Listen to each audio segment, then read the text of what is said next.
Okay.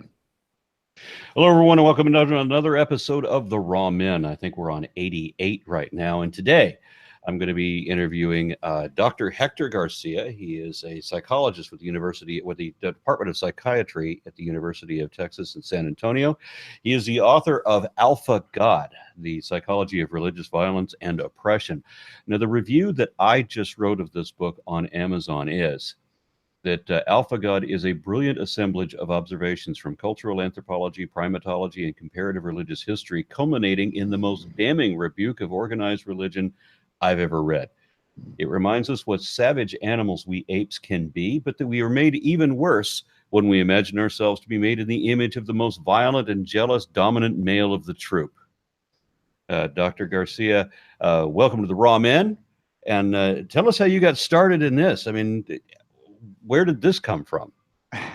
Thanks for having me. And well, I grew partially my own heritage. I grew up in the Southwest, on the border, on the Texas, Mexico, New Mexico border in El Paso, Texas, and ethnically, I'm what's known as mestizo, which in Spanish means a mix of native and Spanish heritage. And some of my family we trace back to some of the conquistadors that I actually write about in the book, and the other Well, that's got to half. put you at some conflict because you didn't say nice things.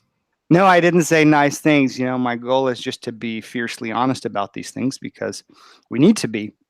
And the other half came from the mountains of Chihuahua, and they were native people, the Raramuri tribe, which I think Christopher McDougall recently popularized these guys, or at least brought public attention to them in his book Born to Run. But the point is, that the history of my family, the history of the region, is so steeped in religious conquest. You just can't get any more blatant than the conquest, the conquista. It's the period where the Spanish came over here and toppled the religious shrines of the native people, built cathedrals on top of their ruins, took all the women, killed all the men, told everybody, my God is the dominant one. You bow before him, and you bow before me too, because I have this special relationship with him. So, I mean, this is just so blatant and so much a part of where I grew up. You might be able to tell that there's, that I do talk about these dynamics in the book. So that was a major influence.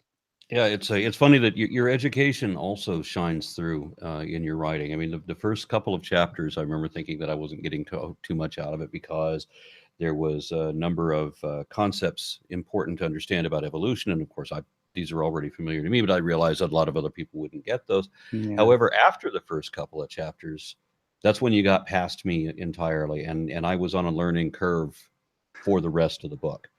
And I was surprised at how much I was reading from you that I didn't already know. And especially when we got about to the fifth chapter, I mean, when you get into the savagery Mm. of human history, and that's throughout, really.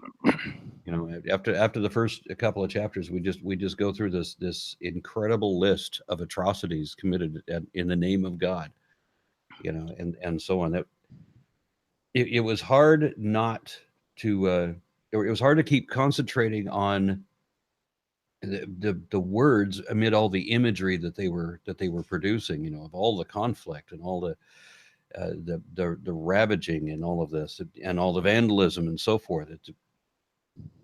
It was kind of stunning. Yeah, it's pretty stunning. And the subtitle, "The Psychology of Religious Violence and Oppression," really says what the focus is, and that my intention was to be fiercely honest about where this all comes from, because it's a topic that I think we need to pay a lot of attention to. I think I think So you that. said your background was from a culture that was deeply steeped in religion, and of course we know historically where all that came from. But what about you personally?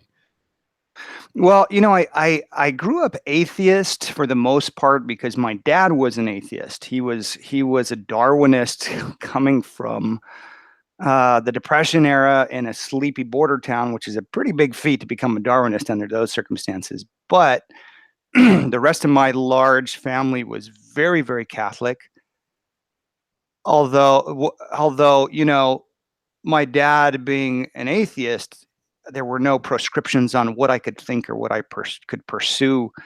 So the closest thing that I ever had to religion was Native American church, which I kind of glommed onto that other side of our heritage that wasn't getting expressed, because as part of the legacy of conquest, we were always told, we're not Indian. No somos indios is what we would be told in Spanish. But in Latin America, a lot of times that means something really negative. The word Indio, it's not like here where everybody wants to be native. It's like that means you're a savage, you're less than. So we're not that. We look at the pictures, we look at relatives, we're like, come on, that's not true. But that's part of the legacy of conquest, where one group is told, no, you're going to change your name to a Christian name, and you're going to forget all that side of your heritage.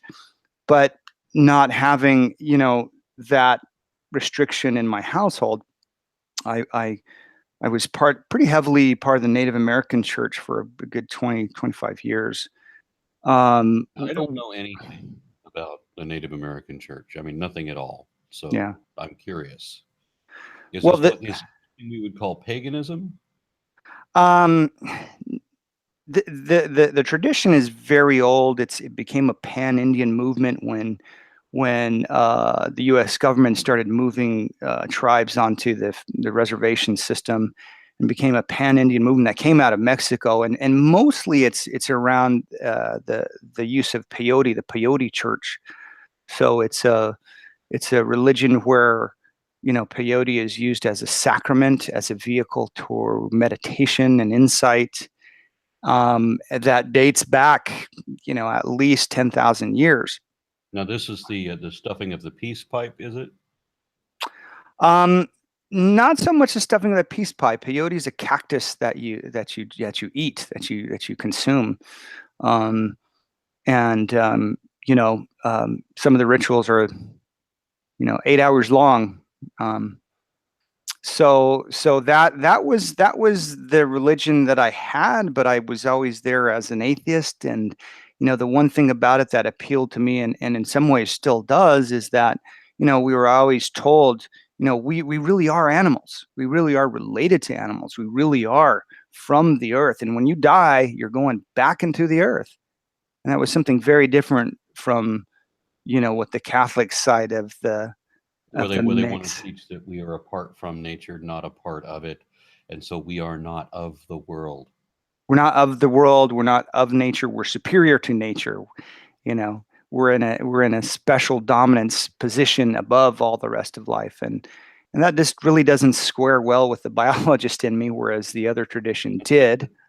And I was always been somebody who was for the underdog, so I really was drawn towards that If religion.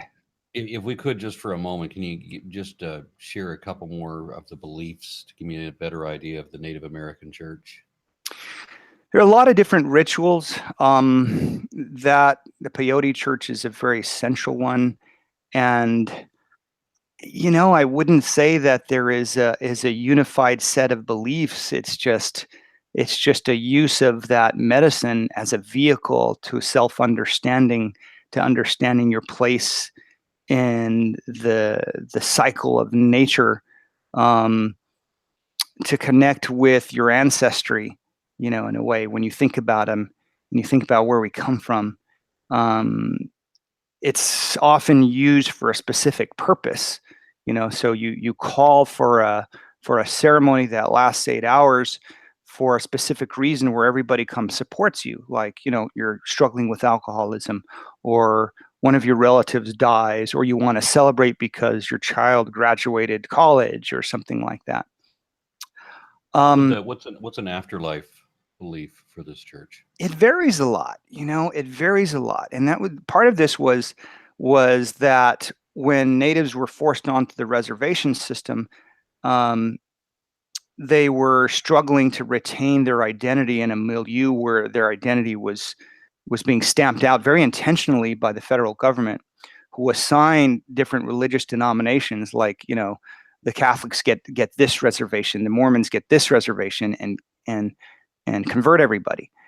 So part of it was taking on some Christian ideals, uh, or at least feigning them, because Native people discovered that there was such a thing as a First Amendment, and if we say this is about religion, and if it's about Christ, and if it's about this, then we're not going to get messed with, right?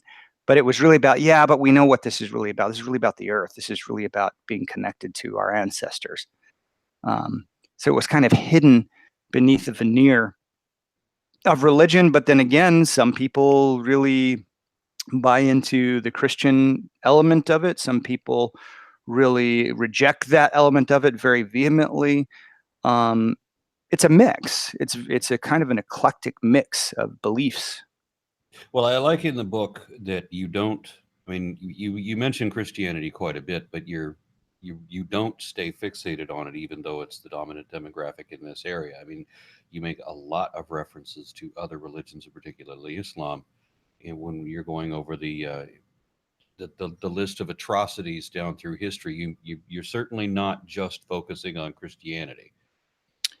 No, and that's true. And perhaps this is a good place to insert, the basic premise, and that is that, well, we made God in our image, and I'm certainly not the first one to come up with this idea. The ancient Greeks, as wise and precocious as they've always been, they knew that.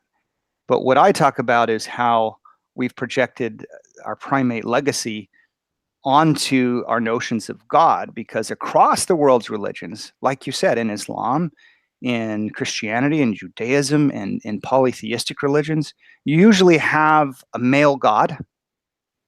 He's male, and he's usually dominant. He usually has powers that humans don't have. All the omnis, omnipresent, omniscient, omnipotent, never dies. Um, Yet across these religions, this God is described as being intensely interested in territory, intensely interested in submission displays, intensely interested in sexual control. Well, why would this God want these things if he doesn't Unless need he these was an things? ape. Unless he was an ape. It's one of those things, man. Evolutionary science is, a lot of it flies underneath the radar of conscious awareness. We're not typically aware of a lot of our evolved psychology, a lot of our instincts, so to speak. Now, this is where you brought up many times in the book. You brought up that in order for us to even recognize some things, we have to make the familiar seem strange. Yeah, Just yeah, just to evaluate what we've heard so often. I mean, we can listen all day to stories about a talking snake and right, somehow not realize the gigantic problems with that story. But right. when we hear somebody else's, religious mythology, we'll say, "Well, that's ridiculous. How could anybody believe that?" We're believing in a talking snake. Huh.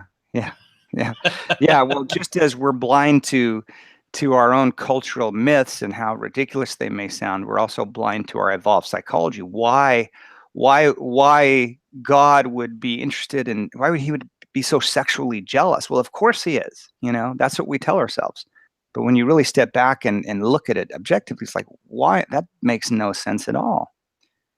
Yeah, but it's very damning the way that you expose all of the behaviors that we attribute to God and the things that God mandates. The very sins that God possesses. The vanity, jealousy, vengeance, and wrath. Uh, God is without sin except for half the deadly ones. And why does He have all of these? And the way that you describe, the aspect of primatology. This is how the dominant male ape behaves, cloistering the females, forcing submission displays. How do these other primates have to show submission to the dominant one, which is exactly the same way that we bow and kneel and pray and all of that. It was it was impressive to see God painted in that light. I mean, people have always asked me, if we came from monkeys, why are we still monkeys? And I'm like, well, if we didn't come from monkeys, then why are we still monkeys?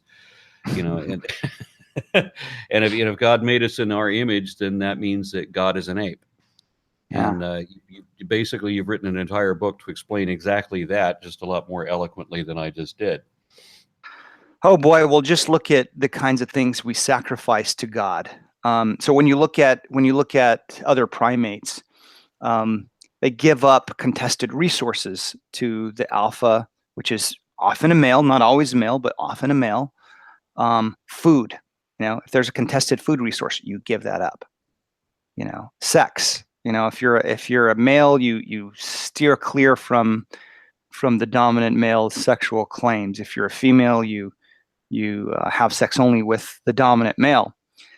Well, you take rituals like Ramadan, like Lent, like fasting, like abstaining from sex, and you're doing the same thing. You're saying, yeah, God wants us to give these up.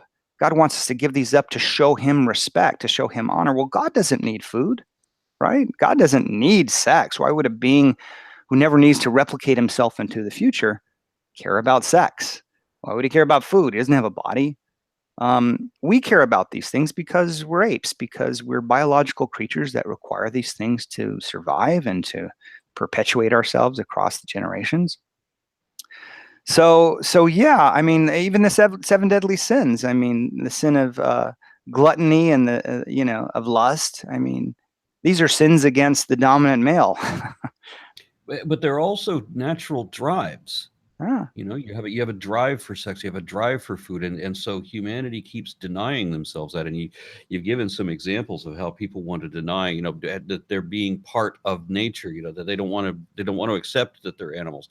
And so the whole thing about not just people starving themselves for whatever reason, but also then going into abstinence again, which only causes psychological complications. And obviously, we've seen with the Catholic Church another side effect of that.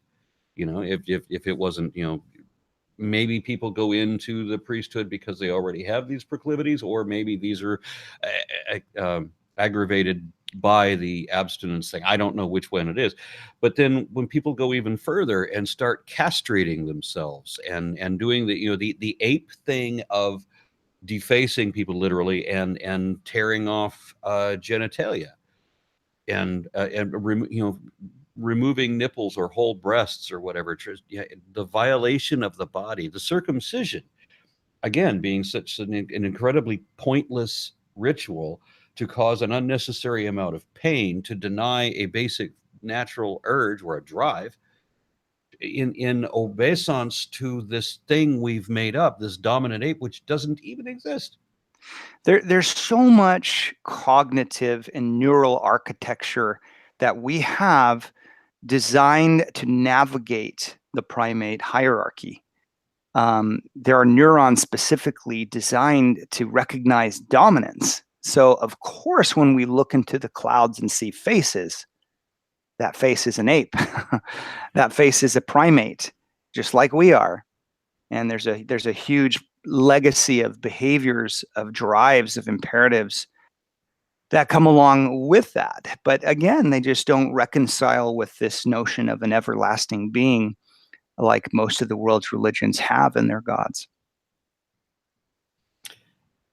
I, I don't know where to go beyond the torturing of ourselves in honor of this thing. I mean, if there was a God, why would he want us to do this? Why would he? Why would he? There's a beautiful line out of the Gospel of Thomas in the Nag Hammadi Library, which I don't think you did mention in this, where Jesus is interviewed by his other disciples, and they ask him what he thinks about circumcision. And in the one moment of wisdom that I get out of Jesus in any of the Gospels, it's in the one that's not canonical. Jesus said, if God wanted us to be circumcised, we wouldn't be born with foreskins. That seems a logical thought. That why didn't any of these other religions ever think of that? Yeah. Well, the why is typically the question that evolutionary sciences answer so beautifully. The why, the purpose, and so there are some, I think, really fascinating answers to that question. in terms of making those kinds of sacrifices. So Richard Dawkins popularized this notion of the selfish gene, right? That genes will ensure that copies of themselves get replicated, even if those copies reside in other people, right? Like our relatives. So a common explanation or example to illustrate this is, okay, so when you run into a burning building to save somebody, who are you going to save first? Your child first, your cousin second, a total stranger after that, and your parakeet, you're just going to leave that thing to fry like a little chicken wing, right? But what's not usually understood is that there's a near perfect correlation there with the amount of genetic material that's shared, right? So you're by risking yourself, you're really saving your own genes. There's an incentive to do that. Well, humans have managed to extend cooperation beyond their genetic kin in a really brilliant way, in a way that other animals haven't managed to do. And one of the ways we do that is by showing costly signals of commitment.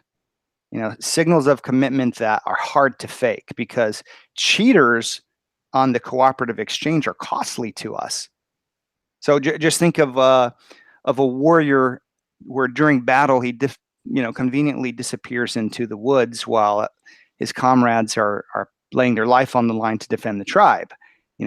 That comes as a benefit to him and a cost to us. So we're very wary of that. So we require signs of commitment. So a good example of this is something that I'm familiar with because I've been to several of these, and that is the Sundance of the Lakota people. And a lot of other tribes have adopted this ritual where for 4 days, the men dance around a tree with no water or food. And at the end, they pierce the skin in their chest with a sharpened buffalo bone. And they tie rawhide to it and they pull it out eventually. You're not going to fake that, right? And let me tell you, I've even taken care of the fire for these guys, because you keep a fire going for 4 days, and so I've got kind of an insider's perspective of how much respect these guys get.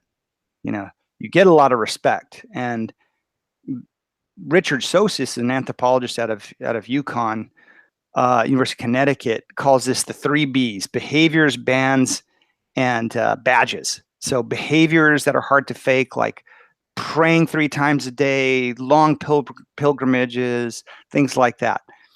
Bands like caffeine or food or sex, right? And badges like something you can see. Well, with these guys, you see these scars on their chest and like, that guy's a sun dancer. They get a lot of respect. Well, apparently God requires these things from us. God requires costly signals of commitment. So we give up food to God. We give up sex to God. We do things like you were mentioning earlier, like self-mutilate to God.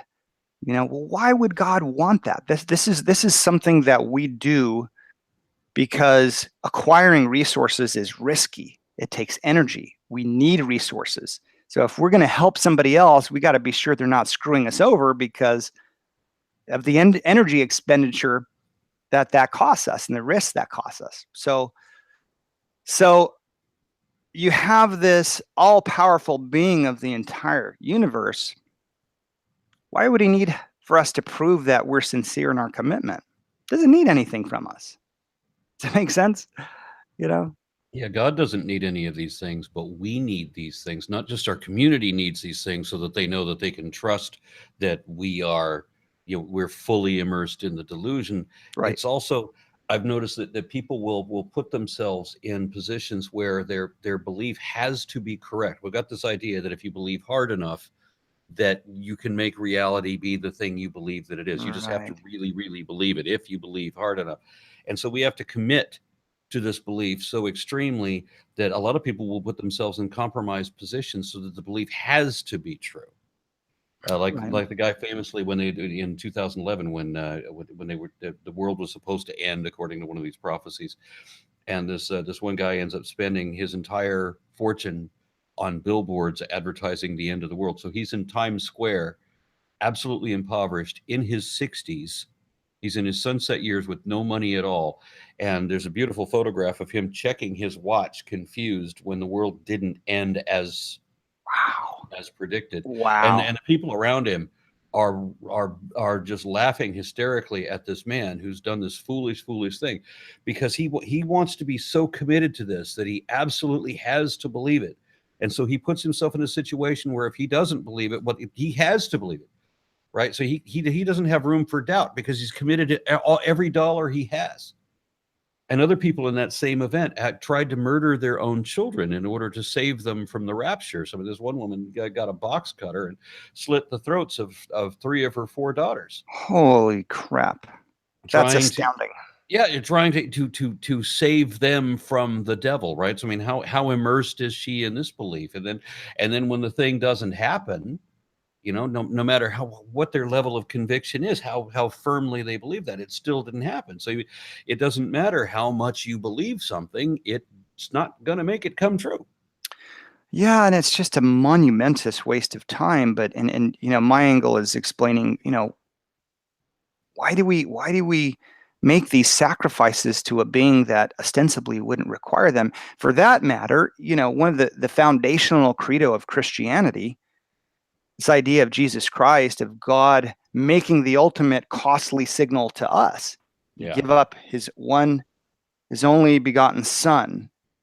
Well, for those of us who are mortal, for those of us who reproduce genetically and spend so much time rearing our offspring to adulthood, that draws absolute awe. But when you think about it, if you are the creator of the entire universe, that's really an empty gesture. You don't, Yeah. you don't, you can make a billion sons with just a word. How is that a big deal? Especially when you're talking about on the scale of gods, because there's a great joke that Jesus goes to a god party and he meets Prometheus, and of course Prometheus was crucified for 10,000 years on a rock, and because he's a god he can't die. So there's a vulture that comes and eats his liver every day for 10,000 years, and then his liver just grows back, because he can't die. And so Jesus comes and tells him that he was on a cross and that he was dead for 3 days. And Prometheus's reply was, "Sounds like a bummer of a weekend." Oh my gosh. Yeah, by comparison. Yeah, one of the things I wanted to bring up, and another atrocity of the many that are Yeah. in your book, is this reference, which has comes up again repeatedly, about trying to erase all memory of the former. So I mean, like when the dominant male ape takes over the troop and kills all the babies of from the predecessors, so that you can now procreate with those females to create new babies that are his own genetic line.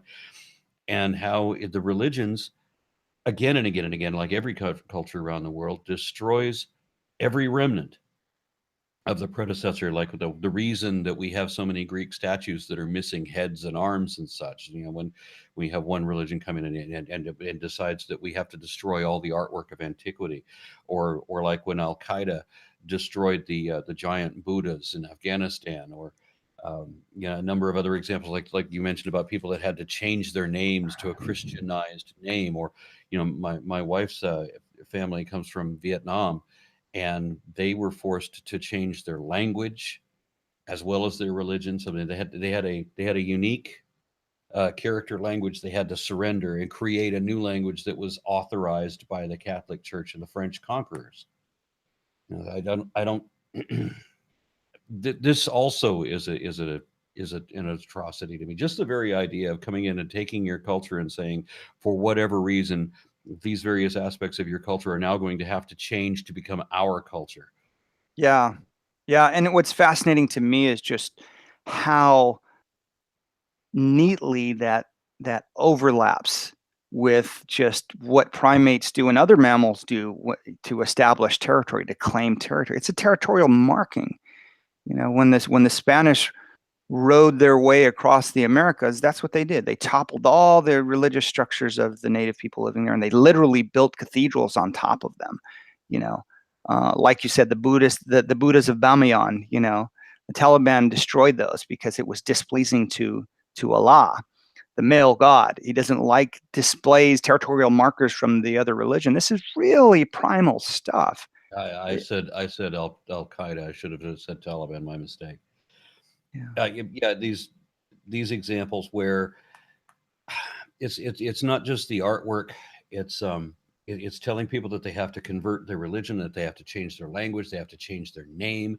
That, and the worst of them being that there need be no record of. Let's say there was one Native American book. I don't remember what it was, whether the Popol Vuh or what is. I Mm-hmm. think it's one that there's not a single surviving copy, where the missionaries of the time talked about their purpose in eradicating every single copy of this book so that nobody would ever know what it said. And I had to wonder, how fearful is God that another idea could so compromise him? Yeah, totally. I mean, this is really about us. This is really about us being great apes, doing what we do. There's a new alpha in town. You know, that's really what this all boils down to. You know, there's a new alpha in town. Recognize this, and gods don't care about territory.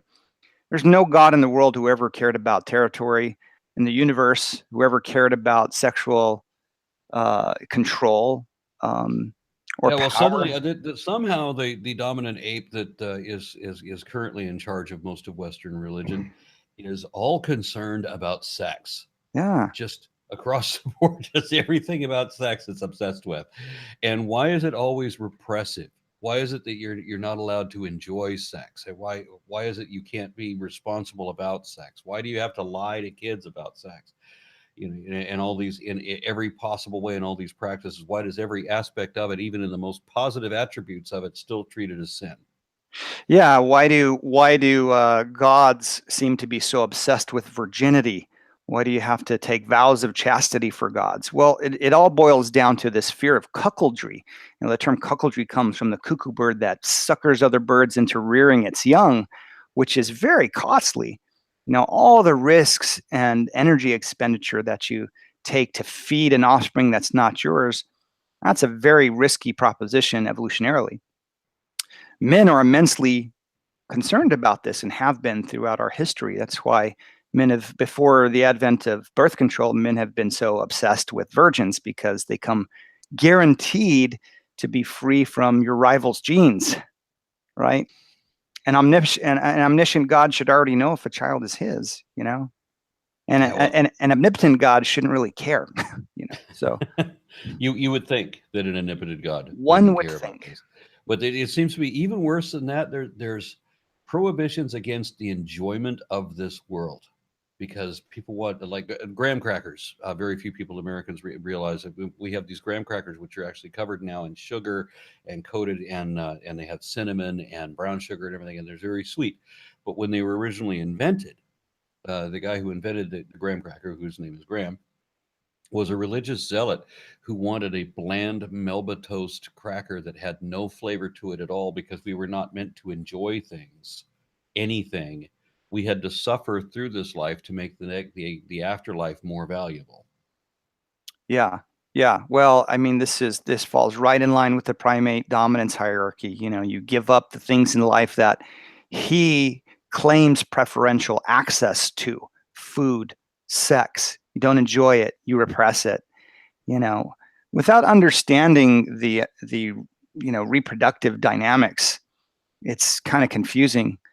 But when you understand that these are competed for resources and we project all this want into the ether, it makes a lot more sense, you know. And that's one thing I'll give your book is that it made sense of a lot of the atrocities and insanity of not just the religion we're most familiar with, but I mean all of them collectively, from the perspective of following an ape behavior. It's not saying that there is a God and he is an ape. It's that we think like apes, and so we imagine that this dominant being is going to behave and want and care about things that a dominant ape would care about.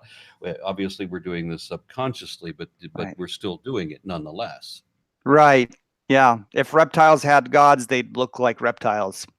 They do all the things that reptiles did, you know. All right. So, is there anything else you want to cover with this, or have we about wrapped that up, or is there another avenue you want to take here? Oh, we can talk about whatever. I'm good whenever you're good. All right. Well, I did, as I said, I did actually enjoy your book. I've already recommended it to a number of people. Perfect. I was probably halfway through it before I was already writing and saying good things about it. No, I So, appreciate that. yeah, I gave it 5 stars on Amazon. And there's a number of people I would really love to hand this to who would get nothing out of it. I'm absolutely sure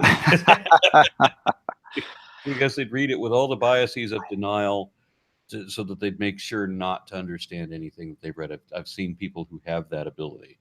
Motivated reasoning is a very powerful thing, and looking at who we really are, it takes a lot of guts.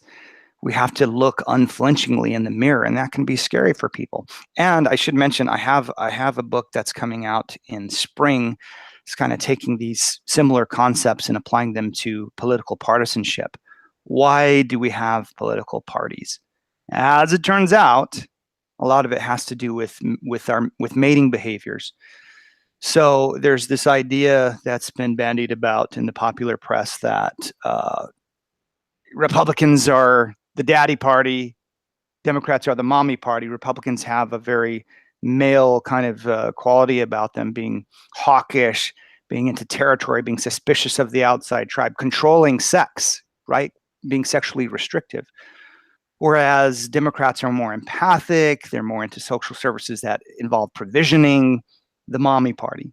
Well, to put it a little bit more complimentary, the way that you phrased it in your book, the one I just read, you don't want to describe it as a mommy party, but you do say that when you look at what the maternal aspect is, it's more preserving resources that are common to everybody. It's more taking care of everybody. Where obviously the more masculine party, or in this case, in the example that we're talking about, Republicans seem to be, or the right wing, just in general. It's not, we can look at it more left and right. Right. On the right wing, it's more about dominance, control, and where they say that they want a smaller government, they want a smaller government that is actually invading your bedroom and controlling every aspect of your life. So it's a complete hypocrisy there, and it's making sure that they don't share anything. For whatever reason, the right is really concerned that they not share anything with anybody.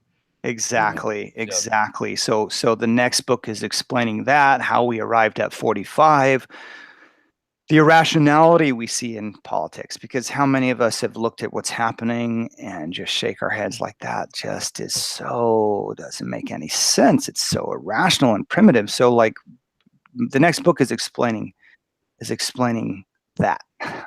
Okay. All right. Well, looking forward to it. And Dr. Hector Garcia, thank you very much for being on the Raw Men. Enjoy the book, Alpha God, The Psychology of Religious Violence and Oppression. Thank you very much. Pleasure.